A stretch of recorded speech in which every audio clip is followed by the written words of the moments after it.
CEAP, Centro Espírita Altivo Panfiro. Uma casa de amor.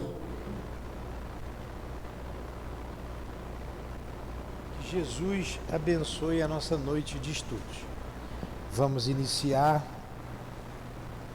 os estudos com a leitura do Evangelho e os comentários a seguir. Capítulo 5, Bem-aventurados aflitos, item 21. Perdas de pessoas amadas e mortes prematuras. Quando a morte vem até vossas famílias, levando sem critério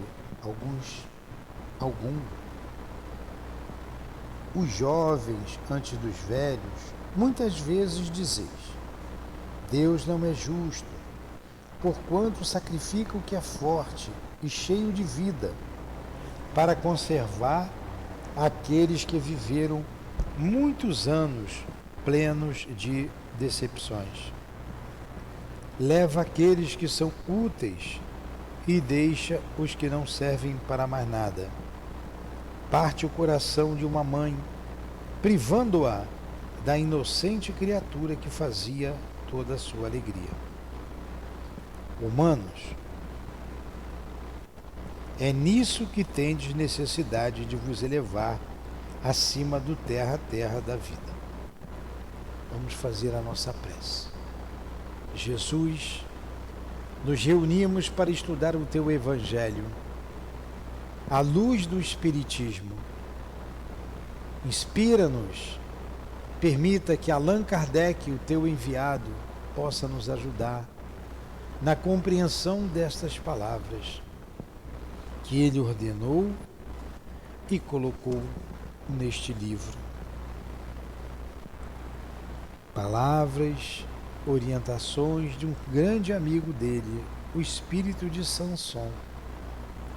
Que esses espíritos possam iluminar as nossas mentes para compreendermos a lição de hoje, a dor da perda de um ente querido e confortar o nosso coração, a nossa alma. Rogamos também ao nosso irmão altivo e à coluna de espíritos que dirige o nosso CEAP para nos ajudar, as irmãs queridas, a minha amada Lourdinha, em nome desses espíritos queridos, em nome do amor, em nome do nosso amor, Lourdinha, do amor que vibra nesta casa, do Teu amor, Jesus, e do amor de Deus, nosso Pai, é que pedimos a permissão para iniciarmos os estudos da noite de hoje. Que assim seja. Graças a Deus. Então vamos lá. Então é uma mensagem de Samson, antigo membro da Sociedade Espírita de Paris. Samson é um espírito que foi evocado antes de ser enterrado. 8 horas depois de desencarnado, ele dá uma mensagem. Está lá no Céu e Inferno, quem quiser. É o primeiro espírito que dá a mensagem ali na terceira parte do livro, acho que ele é a terceira parte do livro, que começa a falar das comunicações. Então Kardec dividiu em espíritos felizes, espíritos em condições medianas, espíritos sofredores, espíritos endurecidos, espíritos suicidas, enfim. E o Samson está na categoria dos espíritos felizes. Ele dá uma belíssima mensagem lá no Céu e Inferno. E olha o que ele diz aqui. Olha o que ele diz. Vamos ler de novo. Quando a morte vem até vossas famílias, levando sem critério algum os jovens antes dos velhos, muitas vezes dizeis: Deus não é justo, porquanto sacrifica o que é forte e cheio de vida, para conservar aqueles que viveram muitos anos plenos de decepções. Leva aqueles que são úteis e deixa os que não servem para mais nada. Parte o coração de uma mãe, privando-a da inocente criatura que fazia toda a sua alegria. Então, ele esboça aqui uma realidade nossa, né? Quão dolorosa é a perda de um filho, por exemplo. Você vai dizer, pô, meu filho tinha tudo, juventude, força, beleza, alegria. Por que não foi eu, meu Senhor, que estou velho já? Já vivi muito, deixa, por que leva os mais novos? Essa é a visão do homem. Mesmo com a visão doutrinária, a gente sente muito a partida de um filho, de alguém que você ama. Sente, a gente sente. Como eu sinto a partida da minha Lourdinha. Sente. Então vamos lá. Aí ele vai dizer, isso aqui é uma realidade humana, não é?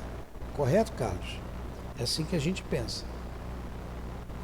Aí o Samson entra aqui com a ideia, uma segunda ideia. Humanos, que essa é uma visão humana. Olha como ele nos chama. Humanos, é nisso que tendes necessidade de vos elevar acima do terra a terra da vida, para compreender que o bem muitas vezes está lá onde se acredita ver o mal. A sábia previdência onde se crê ver a cega fatalidade do destino.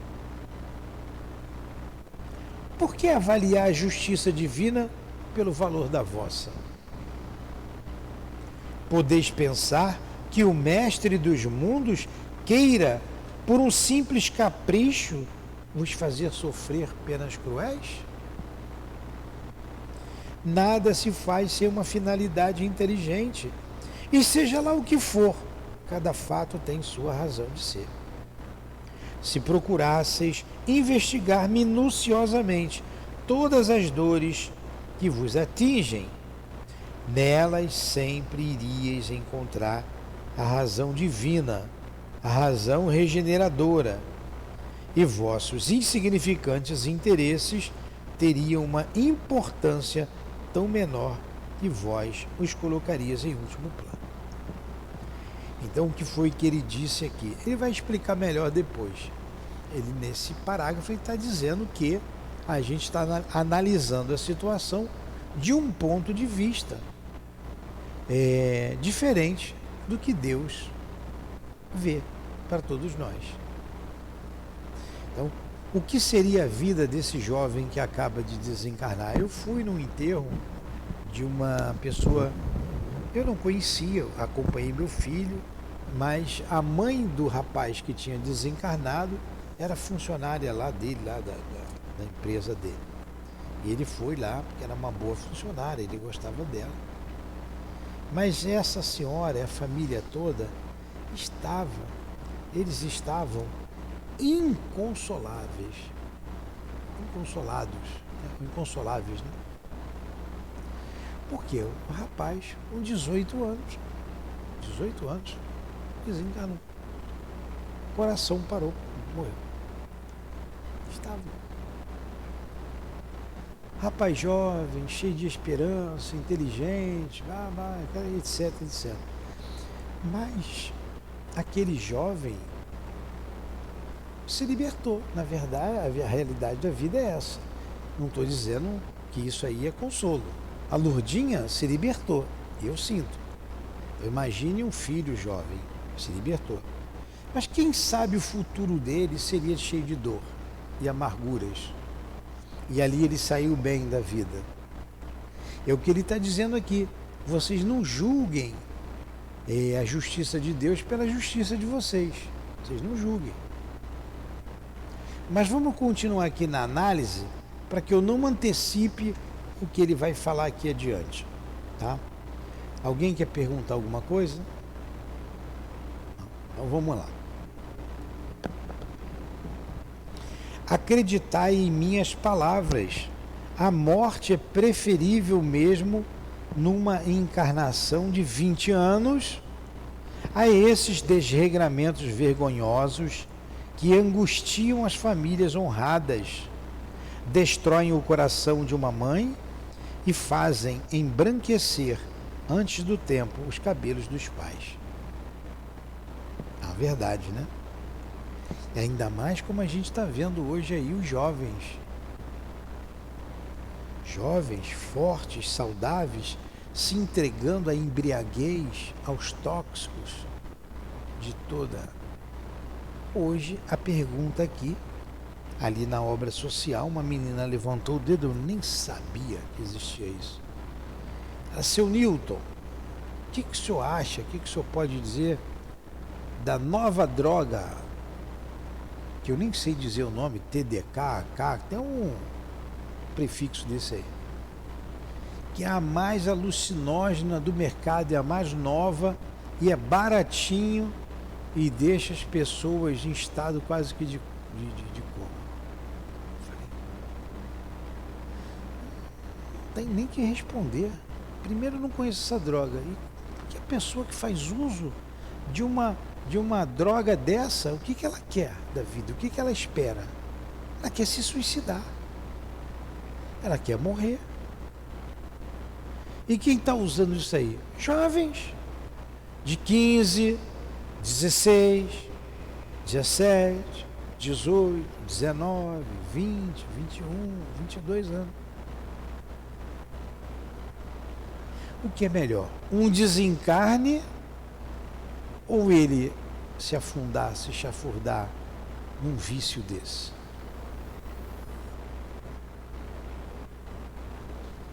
O que ele está dizendo? Olha só. Acreditar em minhas palavras. A morte é preferível. Ele está dizendo que é preferível morrer do que uma encarnação de 20 anos com esses desregramentos vergonhosos que angustiam as famílias honradas, destrói o coração de uma mãe antes do tempo e embranquece o cabelo dos pais. A gente passa aqui, né? Que tem umas festas aqui, que a gente vê moças bonitas, jovens, de calcinha, na rua, doidaça.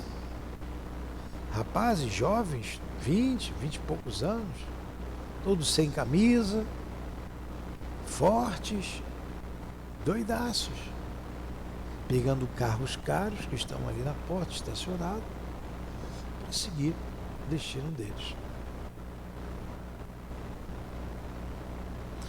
A morte prematura, muitas vezes, é um benefício que Deus concede àquele que desencarna e que assim fica resguardado das misérias que a vida apresenta ou das tentações que poderiam causar a sua perdição. Aquele que morre na flor da idade não é vítima da fatalidade. Deus simplesmente julga que lhe é útil não permanecer mais tempo sobre a terra. É Deus que julga. Não é mais permitido, até na hora de ir embora. É uma grande infelicidade, dizeis, que uma vida tão cheia de esperança seja interrompida tão cedo. É o que a gente fala, né? De quais esperanças quereis falar? Das esperanças da terra? Onde aquele que desencarnou poderia brilhar, fazer fortuna? Sua carreira? Sempre essa visão estreita que não se pode elevar acima da matéria. Sabeis por acaso qual teria sido a sorte dessa vida tão plena de esperança, segundo vossa avaliação? Quem vos garante que ela não seria carregada de amarguras? Então, considerais como nada as esperanças da vida futura, preferindo as da vida passageira que levais na terra? Pensais que vale mais ter um lugar entre os homens do que um espírito entre os espíritos bem-aventurados? A gente tem aqui a lição, nós lemos aqui Aí de 6 às 8, 18 horas, de 18 às 19, nós estudamos o drama da obsessão. E começamos o estudo com a leitura do capítulo 2, item 8. Uma rainha de França, bela, rica, poderosa, rainha. Olha o que ela disse. Ela está pedindo preces, porque ela não alcançou o reino dos céus. Ela se mostra um espírito sofredor. Do que adiantou tanta glória, tanta beleza, tanto poder, tanta riqueza? Nós vimos recentemente, nós mais velhos, o desencarne da princesa Diana. A Diana. Bela, muito bonita, um olhar sofrido, triste, né? Casou com um príncipe de cavalo branco. Tinha um cavalo branco. Foi feita princesa. Quanta dor.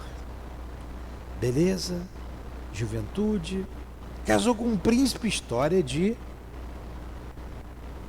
conto de fadas. Num cavalo branco. Rica. Poderosa, tinha poder. Do que adiantou? É o que ele está dizendo. Do que vale uma vida na Terra cheia de riquezas, de bens da Terra, de alegrias que o planeta pode provocar? E as consequências dessas alegrias? Não é melhor as alegrias do céu?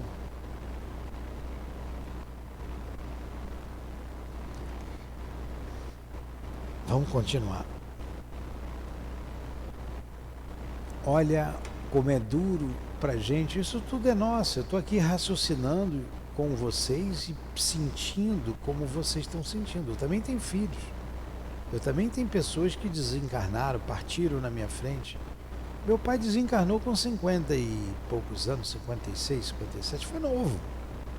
A minha esposa com 57. A minha mãe, um pouco mais velha, com 82. A gente sente. O coração vai... sente. Mas eu lembro da passagem do jovem mancebo que quer seguir a Jesus. Ele tinha muitos bens. Então Jesus fala assim, ó, se queres me seguir, cumpre os mandamentos. E o jovem diz, que mandamentos? Aí Jesus começa, né? Amar a Deus sobre todas as coisas, honrar o próximo a ti mesmo, blá, blá, não matar, não é... O jovem diz, mas eu faço tudo isso desde a minha juventude. Ele tinha qualidades, certo? Virtudes que muito provavelmente nós não temos. Ele cumpria todos os mandamentos. A gente cumpre.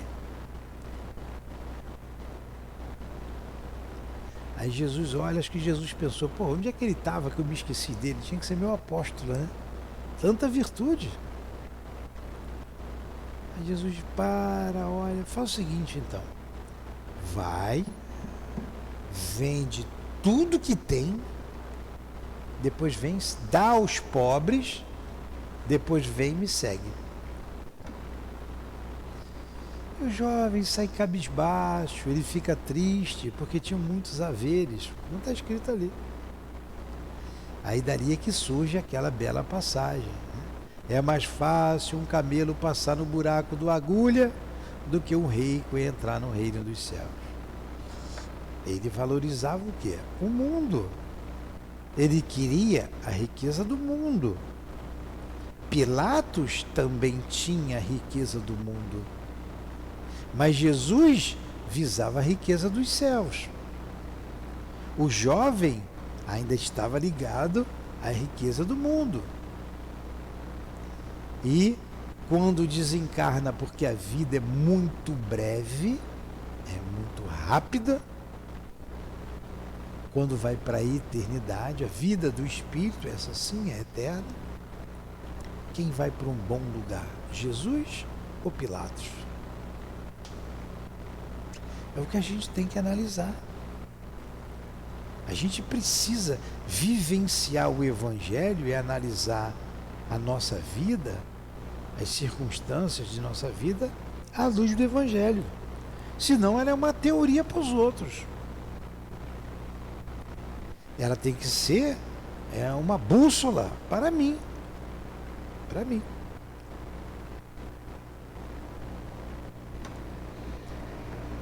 E continua o nosso querido irmão Samson. Sabe escrever o Samson, né? Sabe escrever.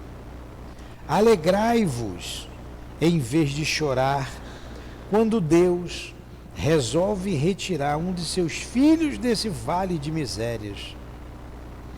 Vem cá, por mais que a gente esteja bem, a gente é completamente feliz? Sempre tem um problema, né? Ou é a saúde, ou é o cunhado, ou é o genro, ou é o filho, ou é a própria mulher, o próprio marido, é a nora, ou é o dinheiro que sobra, ou é o dinheiro que falta, porque o dinheiro que sobra também faz mal. É o dinheiro que falta, quer dizer, sobra mês no salário. O altivo gostava dessa expressão, sobra mês no salário. Hoje eu vi aí uma pessoa, precisava ir ao médico, assim, eu tô durinho, eu precisava do dinheiro da passagem, não tem nem dinheiro para ir, o médico. Hoje é dia 20, 25.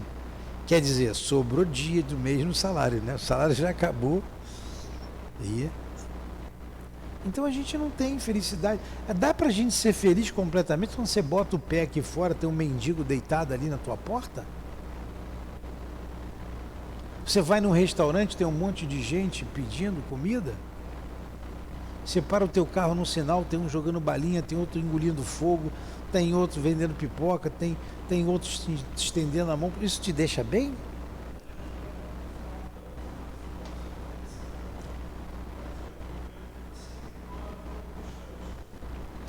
É o que ele está dizendo aqui, ó.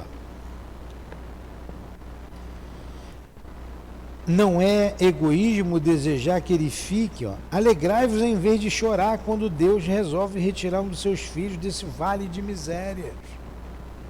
Isso é um vale de misérias. Não é egoísmo desejar que ele fique na terra para sofrer convosco?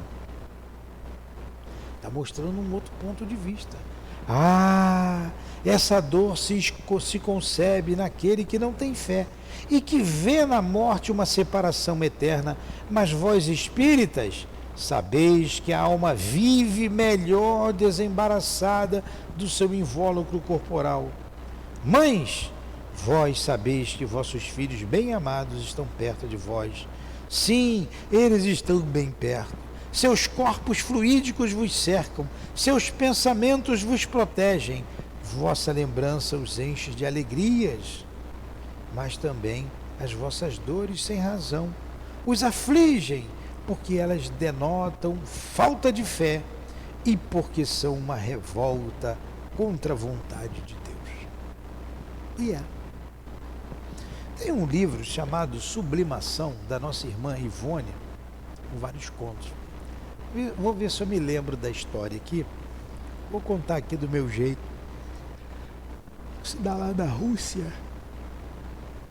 E era uma mulher muito católica. Eles eram muito católicos lá naquele vilarejo em que viviam. Muito católicos. E uma mulher, uma mãe, só vivia cabisbaixa, chorando, reclamando de Deus, muito triste, porque a sua filhinha tinha desencarnado. A menina, acho que tinha 6 aninhos, jovem, menininha, desencarnou e a mãe ficou inconsolável. Quem conta é Leon Tolstói. E um dia ela teve um sonho. Ela foi levada no céu. E lá no céu tinha uma festa. E ela foi levada lá na festa e tinham vários anjinhos, inclusive a sua filha. Inclusive a sua filha estava lá. E era uma festa todos alegres, voando, brincando. E como é que Deus faz, né? Vai direitinho, vem ao encontro da nossa fé. E ela vê a filha triste. Triste. Estava brincando, não estava voando. Ela, minha filha, como é que você está? Por que você não está brincando? Por que você não está voando também? E a filha diz para ela assim, mamãe, eu não posso, porque as minhas asas estão molhadas. As suas lágrimas encharcaram as minhas asas, olha como elas estão. Então eu não posso brincar, não posso voar. Aí a mãe entendeu, ela retorna, ela lembra claramente do sonho e ela se modifica completamente. E vai contar para as amigas o que ela viu. Ah, minha filha estava lá no céu, eu não vou mais chorar por ela porque ela já está no céu. E se eu chorar, eu molho as asas dela, enfim. Era a maneira que ela que ela entendeu para que ela não podia se revoltar pela morte da filhinha. Porque ela estava bem, ela estava no céu. É o que ele está dizendo aqui. Mas nós não podemos nos revoltar, porque nós sabemos que a felicidade no mundo espiritual é muito maior do que a felicidade na Terra. Na Terra não há felicidade sem mescla, pura felicidade. E o nosso irmão termina esse capítulo, esse item, dizendo assim: vós que compreendeis a vida espiritual, escutai as pulsações do vosso coração, chamando esses entes bem-amados, e se pedirdes a Deus que os abençoe, sentireis em vós consolações poderosas, dessas que secam as lágrimas e aspirações superiores que vos mostrarão o futuro prometido pelo soberano mestre. Sanson, antigo membro da Sociedade Espírita de Paris. Gostou do estudo?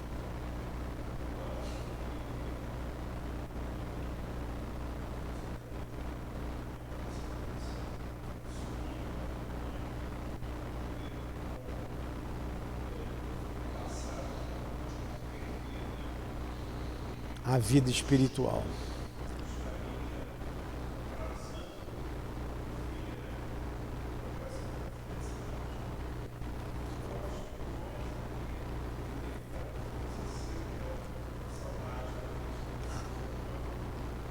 Sem dúvida.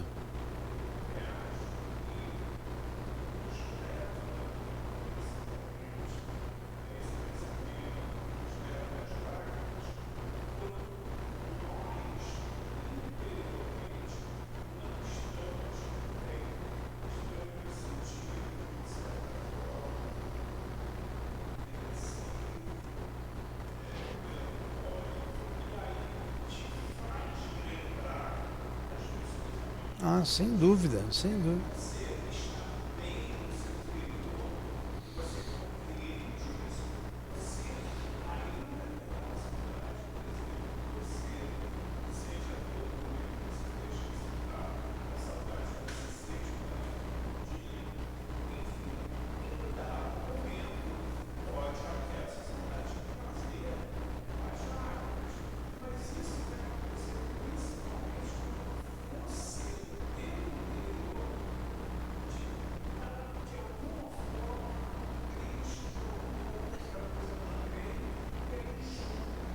É, isso é mesmo, isso acontece. É possível, isso é mesmo que acontece. Você se entristece com alguma coisa, você lembra daquela coisa maior, potencializa a sua dor, o seu sofrimento, e você sofre mais. Alguma coisa, Dona Maria?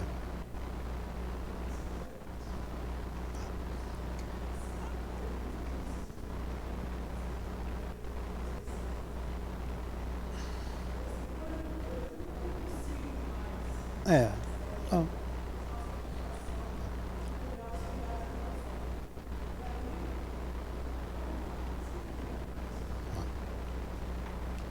É isso aí. Então vamos lá. Tem um outro item aqui Nós temos aí ainda uns 20 minutos. Dá para a gente estudar o item 22, que diz assim, ó, se fosse um homem de bem, teria morrido. Às vezes você vê a pessoa dizer assim, porra, cara, uma pessoa boa, tranquila e morre. Aquele ali tá roubando, tá matando, tá... Deus deixa vivo, pô. Ou então, teve um acidente, ó, se fosse uma pessoa boa, teria morrido. Né? Um ditado, né? Um jargão que se diz aí. Normalmente diz assim, ó, teve um livramento, né? Mas se fosse uma pessoa boa, não tinha livramento. Vamos lá. Ao falar de um homem mau que escapa de um perigo, frequentemente dizeis, isso aí acontece mesmo, o cara faz e tum, não é? Se fosse um homem de bem, teria morrido. Como é o fulaninho ali, tá roubando, tá fazendo coisa, conseguiu dar o jeito dele. E dão mesmo, né? Pois, é.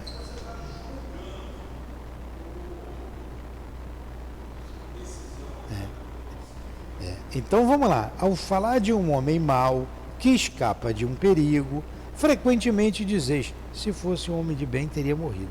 Pois bem, dizendo isso, estais com a verdade. Porquanto efetivamente, muitas vezes acontece que Deus concede a um espírito ainda jovem no caminho do progresso uma prova muito longa do que é um bom que receberá o benefício de uma prova tão curta quanto possível, como recompensa pelo seu mérito.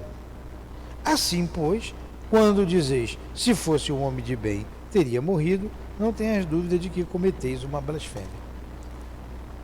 E é o que ele está dizendo, realmente.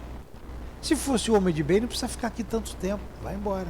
Mas como você precisa de mais tempo para se arrepender, para resolver coisas que você veio resolver, como prova, como expiação, você tem que ficar um pouco mais. Você precisa ficar mais. É a lei. É a lei. Então você dizendo assim, se fosse um homem de bem, teria morrido, é uma blasfêmia. Por que é uma blasfêmia? Porque o homem de bem, ele não precisava mais ficar em nosso meio. Seguiria. E o outro precisa. Se morre um homem de bem e ao lado de sua casa mora um homem mau, vos apressais em dizer, seria bem melhor que fosse aquele. Estais completamente errados, porque aquele que parte acabou sua tarefa e aquele que fica talvez não tenha começado a sua. Aquele complementa. Por que haverias de querer que o mal não tivesse tempo de terminá-la e que o bom continuasse preso à gleba terrestre? Que dirias de um prisioneiro que tivesse cumprido toda a sua sentença e que o mantivessem na prisão, enquanto que se daria liberdade àquele que não tem direito a ela? Sabeis, portanto, que a verdadeira liberdade é encontrada no momento em que são desfeitos laços corporais e que enquanto estiverdes na terra estareis em cativeiro. Ele fez aqui uma analogia interessante. Você está preso, eu estou preso com você, eu cumpri a minha pena, cumpri. Você ainda tem um tempo para ficar preso. É justo eu ficar preso lá porque eu vou embora? Você não, fica aqui, Nilton, fica aqui comigo. Eu só tenho mais 15 anos para tirar de cadeia.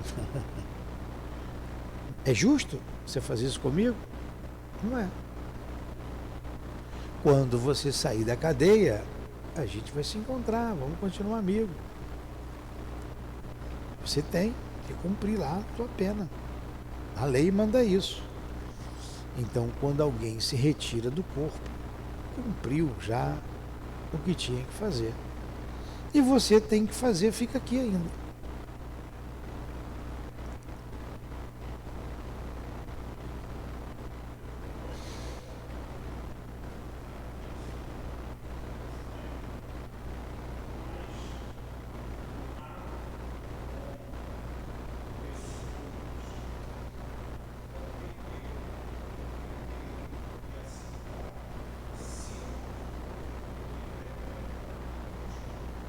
Se não entender reencarnação, não vai entender.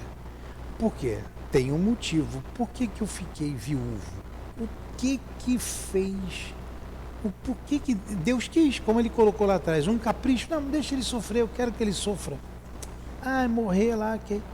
Deixa morrer antes. Não, tem um porquê. Isso é a consequência de alguma coisa. A consequência.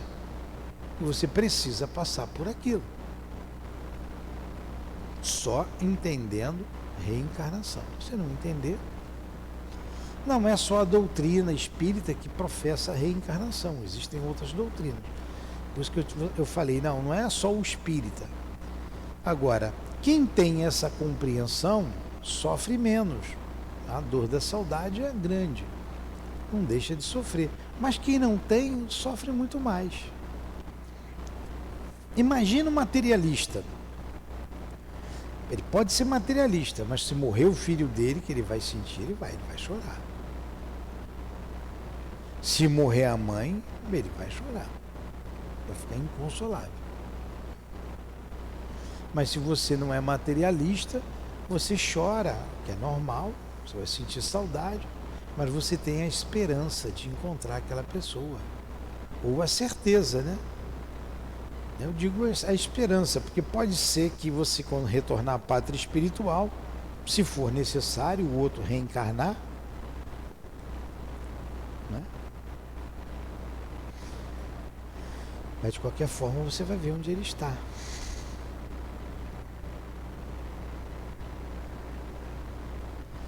E ele continua aqui, ó. Acostumai-vos a não reprovar o que não podeis compreender. Se tende a certeza de que Deus é justo em todas as coisas, muitas vezes o que vos parece o mal é um bem. No entanto, vossas faculdades são tão restritas que o conjunto do grande todo não é percebido pelos vossos rudes sentidos. Esforçai-vos para sair pelo pensamento do vosso limitado mundo, e à medida que vos elevardes, a importância da vida material diminuirá para vós, porque ela vos parecerá como um incidente na duração infinita da vossa existência espiritual, a única existência verdadeira. Fenelon, Sens, 1861. Ó, outra mensagem interessante, nos mostrando a realidade do mundo espiritual.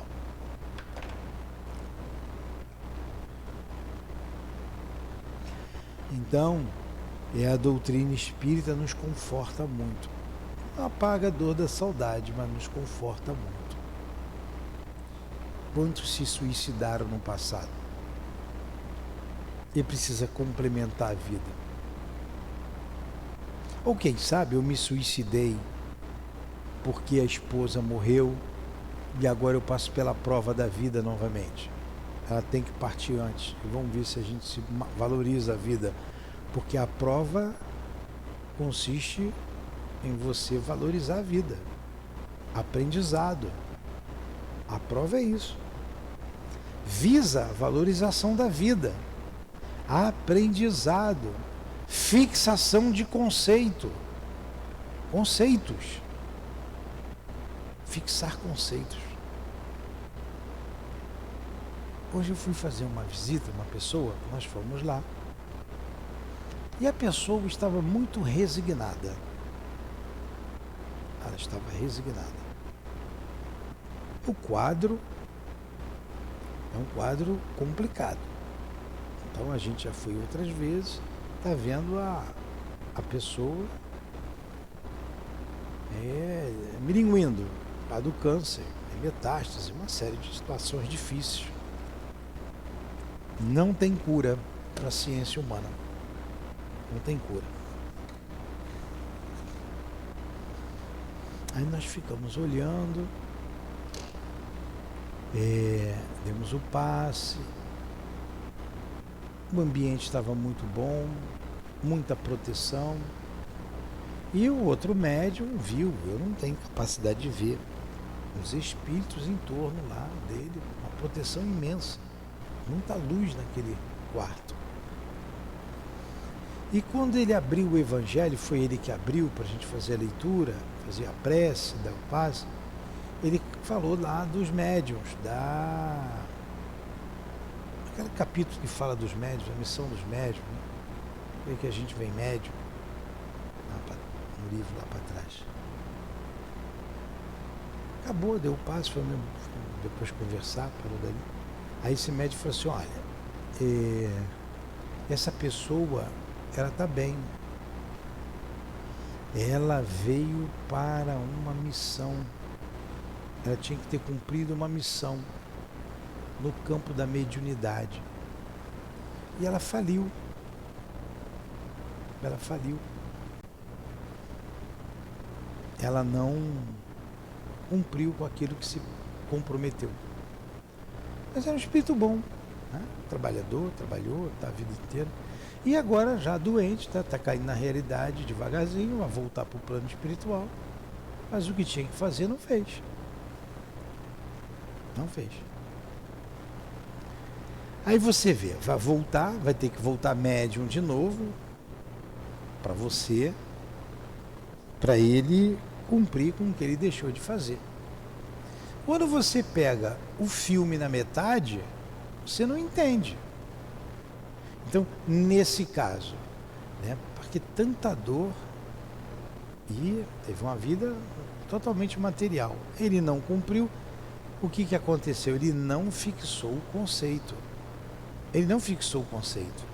No mundo espiritual, como espírito, ele sabia o que tinha que fazer. Quando você vem para a carne que você esquece, é que é a prova. A prova é isso. A prova é isso. O professor ensinou a matéria lá. Prova. Toma tua, toma tua, toma tua. Vamos ver se você entendeu mesmo. Aí eu vou analisar. Ih, o Carlos... Foi mal o Carlos. Na prova, tu errou quase tudo. E Maria? Maria foi bem. Então Maria entendeu a minha aula. Fixou o que o Carlos não entendeu. A prova é isso, é fixação de conceitos. Aprendizado. Valorização da vida. Vamos ver se você compreendeu, meu. Vamos lá para o corpo que emburrece a gente esquece do passado, você fica livre para decidir. Ah, eu escolhi o caminho certo, ótimo. Não, não escolhi o caminho certo. Entendeu, cara? Aí você vem numa outra vida, você vê uma vida de provas, de dor, você não entende porque você está faltando ver o filme passado. Morreu a pessoa querida, tem lá um passado, eu estou na metade do filme.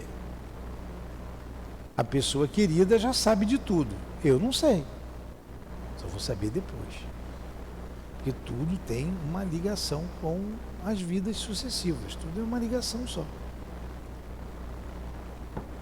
Vamos terminar? Sob as bênçãos de Deus, sob as bênçãos de Jesus Cristo, nós terminamos a nossa aula de hoje, o nosso estudo.